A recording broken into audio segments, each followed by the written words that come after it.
عزیز سلام. امروز قصد داریم که مچ این نماینده مجلس آقای سیامک مرصد همچین چیزی که فامیله ایشون هستش رو بگیریم. یه دروغ گفتن که امروز میخوایم دروغشون رو بگیریم. این عکس خیلی در شبکه‌های مجازی منتشر شد که در روزی که داشت FATF در مجلس تصویب میشد و جنجال‌های زیادی رو ایجاد کرد، این آقا اومد مصاحبه کرد، گفت اصلا من توی همچین روزی اصلا مجلس نبودم، بیرون بودم. از این صحبت‌ها امروز می‌خوایم سر مچشو بگیریم که این آدم توی مجلس بوده و خیلی شیک و لاکچری داره به مردم دروغ میگه. قبل از هر چیزی لطفاً کانال یوتیوب برام پشت پرده رو سابسکرایب کنید، ویدیو رو به اشتراک بذارید که همه با چهره کثیف این نماینده مجلسی که رفتن توی مجلس و با مهد کودک و طویله اشتباه گرفتن آشنا بشن. پس حتما کانال رو سابسکرایب کنید، ویدیو رو لایک کنید و به اشتراک بذارید. خب داستان از این قرار بودش که این آقا، این عکس ازشون منتشر شد که یک موبایل دستشونه و دارن بازی میکنن، بقیه نمایندگان مجلس هم دارن صحبت میکنن و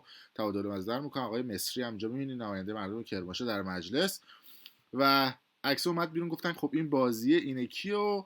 خلاصه خبرگزاری پانا و دو سه تا خبرگزاری دیگه رفتن خیر نماینده گرفتن، گفتن بیا توضیح بدونیم جریان چیه که شما بودی. بعد حالا متن خبر رو با هم میخونیم. 16 مهر 97 ساعت 3 ظهر این خبر چاپ شده. گفته که روز گذشته لایحه مبارزه با تامین مالی تروریست CFT در مجلس شورای اسلامی با حواشی زیادی بررسی و در نهایت تصویب شد. در میان تصاویر منتشر شده از حواشی اون، از سیامک مرصد، حالا من نمیدونم مرصد درست نمیتونم بخونم، نماینده کلیمیان در مجلس شورای اسلامی، که نشان میداد او مشغول بازی با تلفن همراهشه.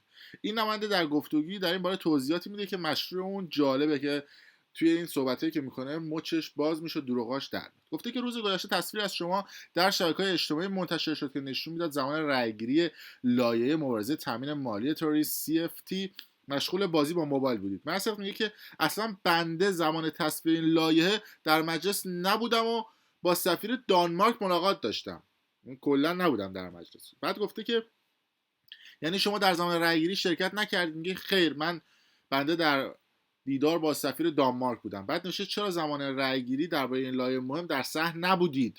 یعنی عذر بدتر از گناه دیگه. گفته که زمان این دیدار 3 هفته قبل مشخص شده بوده. بعد میگه که این تصویر چه زمانی گرفته شده؟ میگه که من اصلا توضیح درباره این عکس نمیدم. این عکس ممکنه هر زمانی گرفته شده باشه، مگر چه جنایتی رخ داده؟ یعنی کلا میگه به شما چه ربطی داره؟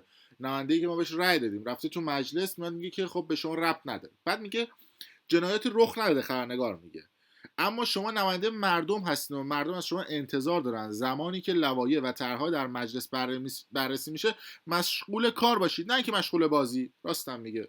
اونم میگه که شما هر مطلبی در این باره میخواید بنویسید. یعنی کلا دایورت میکنه روی تخم مرغای توی یخچالشون. بعد میگه یعنی هیچ توضیحی در این باره نمیخواید بدید. میگه که یعنی من باید توضیح بدم الان؟ مثلا انگار مثلا ما ایشونو کردیم نماینده مجلس، نباید به توضیح بده. بعد خبرنگار میگه که بنده به عنوان خبرنگار از شما سوال پرسیدم. میگه منم به این سوال پاسخ نمیدم. حالا ادامهشو میگیم، اما من مچشو باز بکنم برای شما، حالا بقیه خبر رو هم میخونیم. خب توجه کرد که این عکس بود. اگر روی عکس زوم بکنیم، اینجا روی مانیتور آقای مرصد، امیدوارم که حالا دوستان مسخره نکنن و اشتباه نباشه فامیلیشون، دو تا عدد میبینیم نوشته فرصت خدمت 597 روز، روزهای خدمت 864 روز. این عدد هم یعنی که شما اینقدر روز توی مجلس بودید، اینقدر روز مونده، اینقدر روز بعد شما کار بکنید. پس این دو تا عدد رو میبینیم. بریم ببینیم که عکسایی که خبرگزاری های مختلف زدن از جمله فارس چی بوده. میریم عکس خبرگزاری فارس رو باز میکنیم، همه اینها هست، و عکس دیگه هم عکس خبرگزاری پانا هست که حالا اول بریم که اصلا توی مجلس چه اتفاقاتی افتاده. عکس نماینده‌های مجلس رو می‌بینیم که حالا یه عده موافق این طرح بودن، یه عده مخالف این طرح بودن و جنجال‌های زیادی حتی بیرون درپای مجلس هم انجام شده که یه عده میگفتن که دلواپس شدن در خصوص تصویب FATF. حالا ما اظهار نظر روی این قضیه نمی‌کنیم، اما اینجا یه عکس جالب هست. نگاه کنید آقای عارف پشت سرش یه دونه می‌بینید آقای عارف از پشت سر روی مانیتورش عدد 864 رو نوشته. دقیقاً همین عددی هستش که این آقا میگه مثلا اون روز تو مجلس نبودم. خب حالا شاید عکس بهتری هم تو خبرگزاری دیگه پیدا کردیم. میریم جلوتر. خلاصه مهد کودک مجلس رو میبینید که همه خبرنگارا حالا هستن. جالبه که فقط اون یک عکس تصویب شده. حالا عکسای مسخره بازی و ایناشون حالا بذاریم کنار که خیلی هم جنجال ایجاد کرد توی رسانه‌های مختلف، و بریم ببینیم جلوتر چه اتفاقی افتاد. بله، جلو درب مجلس هم اتفاقات عجیب و غریبی افتاد، بلندگو به دست شعار میدادن در خصوص FATF و داستانهای از این قضیه. و خب بله دیگه این خبرگزاری فکر کنم جو مجلس چاله میدونه، من دقیقا نمیدونم. بریم عکس خبرگزاری فارس رو ببینیم. اولین عکسی که خبرگزاری فارس منتشر کرده این عکس هستش که بله قشنگ عددی که توی مانیتور هست 597 864 عدد مطابقت میکنه با همین عددی که از این آقایی که موبایل به دست هستش و داره بازی میکنه. و جالبه دیگه اینجا میاد تو توضیحات خودش میگه که من اصلا توضیح درباره عکس ندارم، این عکس ممکنه اینجا نوشته هر زمانی گرفته شده باشه، حالا عکسای دیگه هم می‌بینیم. بعد گفته که چه ایرادی داره، شاید این عکس مربوط به پیش از شروع جلسه یا زمان تنفس یا بعد از اتمام جلسه باشه، انتشار این عکس زمان رو ثابت نمی‌کنه. جالبه که وقتی شما این عکس رو می‌بینید متوجه میشید که بقیه نماینده مجلس دارن صحبت می‌کنن و دارن مشورت می‌کنن. مجلس هم خب اینجوری نیستش که یه پازی اگر داشته باشه، یه تایم استراحتی داشته باشه، نماینده مجلس نمی‌شونن با هم دیگه بحث بکنن، این فرصت رو غنیمت می‌شمارن برای خودشون، هر کاری که دوست دارن می‌کنن. ای کاش ما میتونستیم توی این مانیتور ساعت رو هم ببینیم که دیگه قشنگ مچ این بنده خدا درست و اصولی باز بشه اینجا، که حالا چون اگه این یه بار اتفاق میافتاد ما ناراحت نمیشیم، چندین بار این قضیه اتفاق افتاده. حالا بریم توضیحات بقیه‌شو بشنویم. گفته که خبرنگار ازشون پرسیده که از عکس این چنین برمیاد که همکاران شما مشغول گفتگو بر سر موضوعی هستن اما شما بازی میکنید، دقیقاً همین موضوع. این هم هر طور دوست دارید قضاوت کنید، اصلا اینا براش مهم نیست. بعد گفته که من قضاوتی نمیکنم اما اون چه در عکس میبینم رو توصیف میکنم. خبرنگار ایرنا پلاس گفته.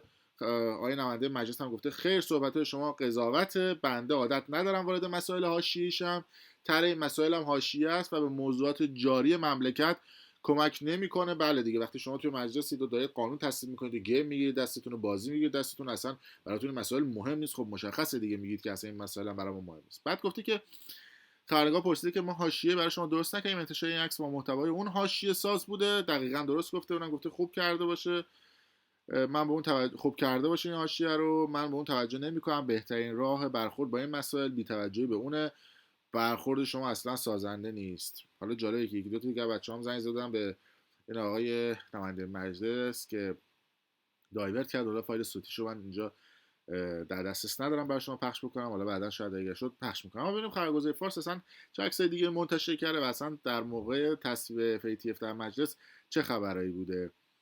بله نماینده‌های مجلس رو میبینید که دارن بحث میکنن. ای کاش توی این عکس ما ببینیم عکس‌های نماینده مجلس رو و ببین اصلا اینجا آقای ظریف داره صحبت میکنه، دوتا دارن با هم گپ میزنن، اصلا این که روش اون وره، اینم دستش تو جیبشه، اون دوتا اون ور دارن با موبایلشون بازی میکنن، این که احتمالاً داره کتشو میپوشه. آقای ظریف هم داره صحبت میکنه، اصلا کسی گوش نمیده به حرف. و شما اگر دقت بکنید هر نماینده مجلسی که داره صحبت میکنه اینا مثلا دارن گپ میزنن با هم دیگه، دور هم دیگه،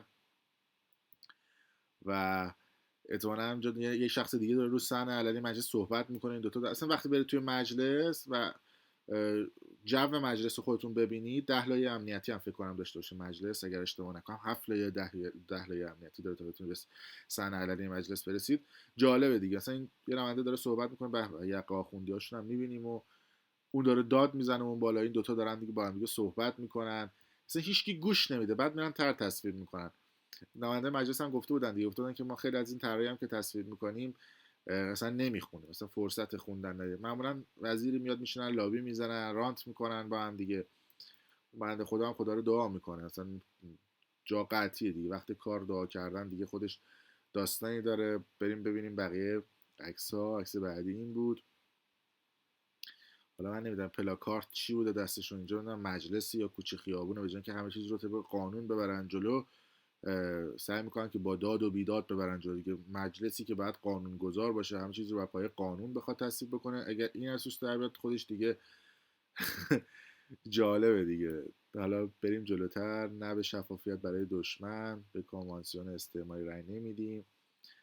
و فکر کنم جا عکس مجلس اینجا مشخص نیست، اون عکس مد نظر ما و داره اتفاقات عجیب و غریب. تو جالب بود، گفتم عکس‌ها رو هم شما ببینید در مجلس چه گذشته. عموما فیلم‌های مجلس هم زیاد بیرون نمیاد و سعی میکنن فقط تصاویر رو بدن بیرون و کاغذ پاره میکنن و FATF پاره میکنن.